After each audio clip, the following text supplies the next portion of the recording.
Second order derivative এটা short numerical problem লৈছো examৰ পেপাৰৰ পৰা questionত দিছে if y equals x squared plus 2x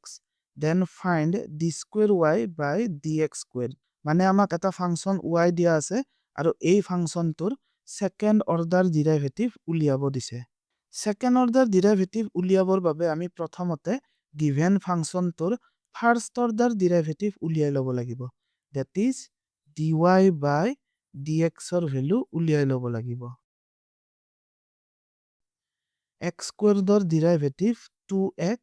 আৰু 2x or derivative 2 so আমি first order derivative টো পালো এতিয়া উলিয়াম second order derivative টো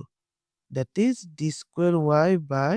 dx squared is equal to d by dx second order derivative উলিয়াবৰ বাবে যেটো first order derivative পাইছিলো তাক আকৌ differentiate কৰিব লাগিব that is derivative of dy dx